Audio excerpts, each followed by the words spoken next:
1,00,000 మంది శివభక్తులతో కలిసి మహారుద్రాక్ష పూజలో పాల్గొనండి. వెంటనే కాల్ చేసి మీ పేరును నమోదు చేసుకోండి.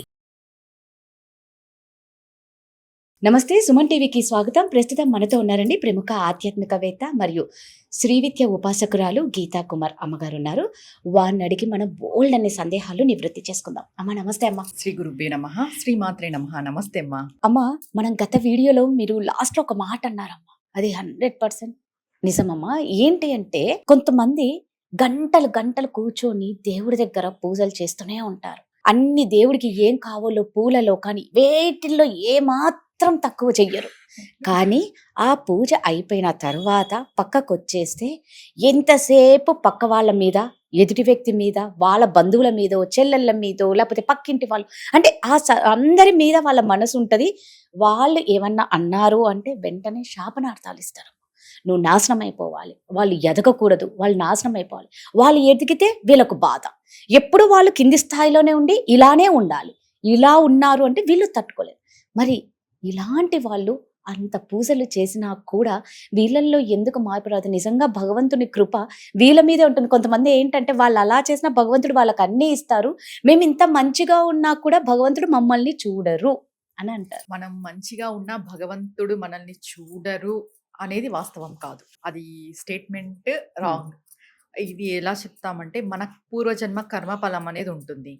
అవతల వ్యక్తి ఎంతో అధర్మంగా ఉండొచ్చు, ఎంతో అన్యాయం చేస్తుండొచ్చు, కానీ తను లగ్జరీ లైఫ్ లీడ్ చేస్తూ ఉన్నాడు. తనకు అన్ని కంఫర్ట్స్ ఉన్నాయి, అన్ని జరిగిపోతున్నాయి, నో ప్రాబ్లం. కానీ ఇటుపక్క నిత్యము లేసి మనం ధర్మంగా ఉన్నాము, దేవుడిని నమ్ముకొని ఉన్నాము, ఒకరికి ఏమైనా హాని చేస్తేనే మన మనసు ఎక్కువ దల్లడిల్లిపోతుంది. అలాంటి వాళ్ళు చాలా ఎవరికో జరిగినా కూడా మన వాళ్ళు అన్నట్లు ఎక్కడో జరిగినా కూడా ఫీల్ అయ్యే వాళ్ళు ఉన్నారు. ఇలాంటి వాళ్ళకి ఎందుకు బాధలు అంటే వీళ్ళ పూర్వజన్మ కర్మఫలం అనేది ఉంటుంది. అటుపక్క వ్యక్తి ఏం చేశాడు? పుణ్యాన్ని ఎక్కువ తీసుకొని వచ్చుకున్నాడు. ఇటుపక్క వ్యక్తి ఏం చేశాడు? పాప కర్మను ఎక్కువ తీసుకొని వచ్చుకున్నాడు. అందుకు మనం మంచిగా ఉన్నా కూడా ఈ పాప కర్మ, ప్రారబ్ధ కర్మ అనేది అనుభవించాలి. కాబట్టి మనం కష్టపడాలి. అటుపక్క వ్యక్తి బాగున్నాడే, సుఖపడుతున్నాడే, మాకు అలా లేదు అని మనం ఎప్పుడు భావించకూడదు. ఒక వ్యక్తి సుఖపడుతున్నాడు అని అంటే అతని పుణ్యం తరిగిపోతుంది. ఒక వ్యక్తి బాధపడుతున్నాడు, కష్టపడుతున్నాడు, స్ట్రగుల్స్ ఫేస్ చేస్తున్నాడు అని అంటే ఇతని పాపము కరిగిపోతుంది. బాధలో ఉన్నప్పుడు ఖచ్చితంగా ఇది గుర్తుపెట్టుకోవాలి.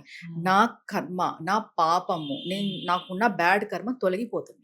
నేను అందుకే ఇవాళ ఎంత సఫర్ అవుతున్నాను. ఒక రోజు ఒక జ్వరంతో పడిపోని దాంట్లో కూడా బ్యాడ్ కర్మ వెళ్ళిపోతుంది. నేను ఆ వేడి శరీరం తట్టుకోలేదు, నువ్వు ఔషధం సేవిస్తున్నావు, ఆ రోజు నువ్వు బెడ్ మీదనే ఉన్నావు, నువ్వు ఏం పని చేసుకోలేకపోతున్నావు, అసలు నీ శరీరం సహకరించట్లేదు.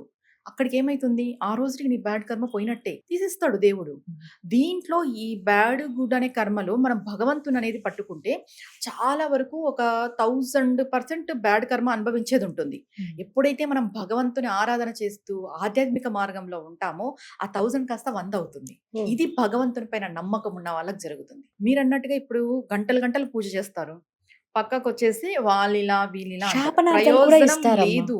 అన్ని రకాలుగా పర్టికులర్ గా పద్ధతులు పాటించే వాళ్ళు శాపనార్థాలు ఇస్తే శాపనార్థాలు తగులుతాయి. ఓకే, అంతే తప్ప పక్కన వాళ్ళపైన ఈర్ష, ద్వేషము, స్వార్థము, అధర్మము ఉండే వాళ్ళ నోటెంట శాపనార్థాలు వచ్చినా ఫలించవు. మీరు భయపడద్దు ఎవరు కూడా. నిజమే. ఒక్కరు బాధపడినారు అంటే వాళ్ళు శాపనార్థం ఇవ్వాల్సిన అవసరం లేదమ్మా.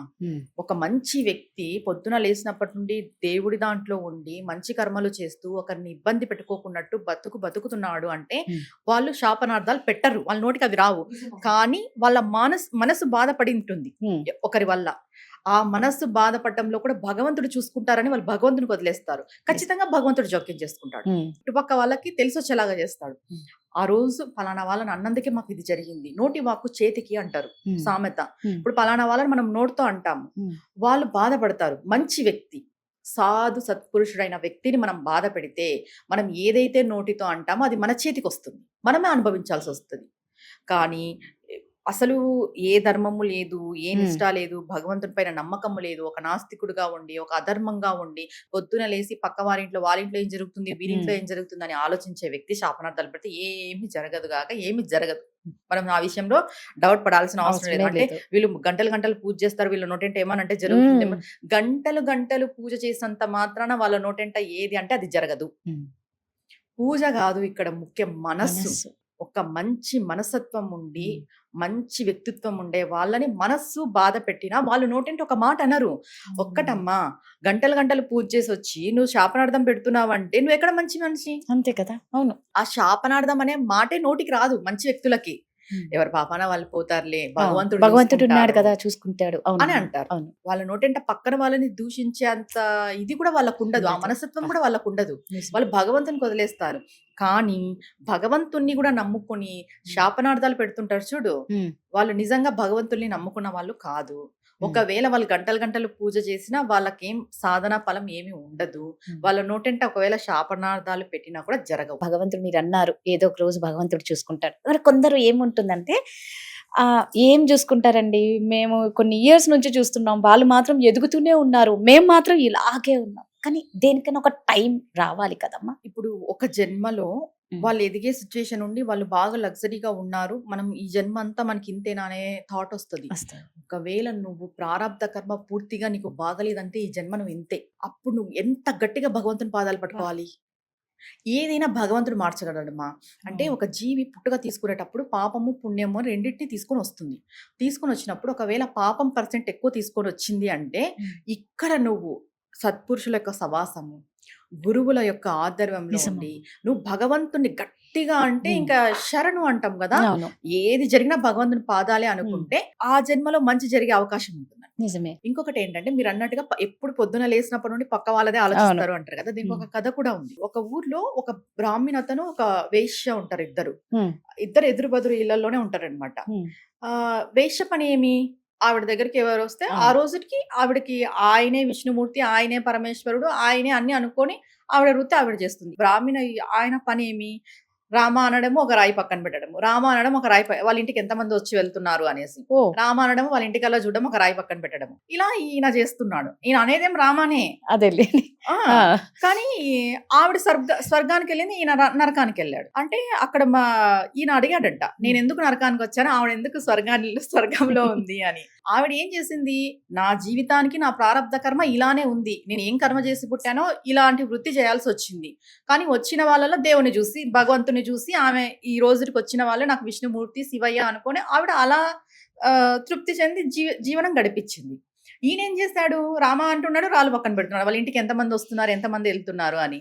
ఈయన నువ్వు రామ అన్నా ఏం ప్రయోజనం వచ్చే, ఎంతసేపు నీకు ఆవిడ పైన దృష్టి ఉంది, దేవుడి మీద లేదు. నువ్వు పలుకుతాండేది రామనే, కానీ ఆవిడ పైన దృష్టి ఉంది నీకు, ఏం ప్రయోజనము? మీరు అన్నట్టు ఇది గంటలు గంటలు పూజ చేసే వాళ్ళకి, నార్మల్ గా ఉండే వాళ్ళకి, పక్కన వాళ్ళది పట్టించుకోకున్నట్టు మన బతుకు మనం ఎప్పుడైతే బతుకుతామో అది నిజమైన బతుకు. నిజమమ్మా.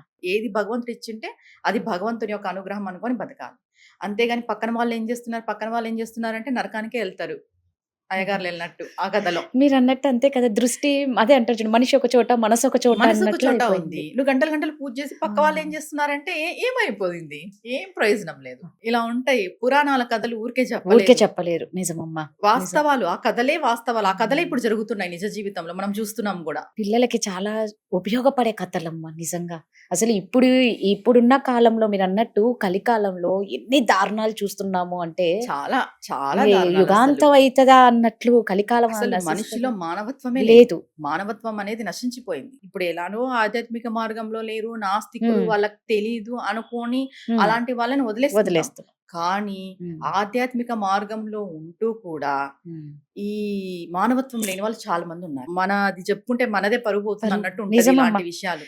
లేదు, మీరు అన్నది వాస్తవం. ఎంతో మంది ఈ ఆధ్యాత్మిక ముసుగులో ఉండి ఇది చేసేటోళ్ళు చాలా మంది ఉన్నారు. ఇలాంటివన్నీ ఎలా ఉంటుందంటే మన మతము, మన సాంప్రదాయము, మన సనాతన ధర్మము ముందుకు తీసుకెళ్లే దాంట్లో కూడా దొంగలు ఉన్నారు. ఎవ్వరు సనాతన ధర్మాన్ని ముందుకు తీసుకెళ్లడానికి రావట్లేదు. మాటలేం దండిగా చెప్తున్నారు, చెప్పేటోళ్ళు పాటించరు. ఈవెన్ ఈ రోజు ఒక మన హిందువు బొట్టు పెట్టుకోవాలన్నా కూడా ఆలోచిస్తున్నాడు, బొట్టు కూడా పెట్టుకోవట్లేదు. నువ్వు భారత భూమిలో పుట్టి నువ్వు బొట్టు పెట్టుకుని ఆలోచిస్తున్నావు, ఇంకా నీ దేశానికి నువ్వు ద్రోహం చేసినట్టే కదా. ఇంకా నీకు ఎక్కడ విశ్వాసం ఉంది, ఎక్కడ మానవత్వం ఉంది? మన ధర్మాన్ని మనం ముందుకు తీసుకెళ్లాలంటే ఫస్ట్ మనమే ముందు ఉండాలి. నువ్వు ఒక బొట్టు పెట్టుకోలేవు, ఒక చీర కట్టుకోలేవు, ఒక ధోతి వేసుకోలేవు, ఒక పంచ కట్టుకోలేవు, ఒక టెంపుల్కి వెళ్ళాలంటే ఒక సాంప్రదాయం లేదు, వెస్ట్రన్ కల్చర్ అంతా అంటించుకొని వెస్ట్రన్ కల్చర్ లో తిరుగుతున్నావు. మన సాంప్రదాయానికి మనం మోసం చేసినట్ట లేదా? ఖచ్చితంగా మానవత్వం లేదనే కదా లేదు. ఇప్పుడు అంతే అమ్మా. చెప్పుకోవాల్సింది అవును మనం. అవును వాస్తవానికి ఇప్పుడు మొత్తం సొసైటీ అంతా ఇలానే ఉంది. మానవత్వం ఎవరికీ లేదు. లేదు, కరెక్ట్ గా చెప్పారమ్మా, చాలా చక్కగా చెప్పారు. ధన్యవాదాలు. నమస్తే అమ్మా.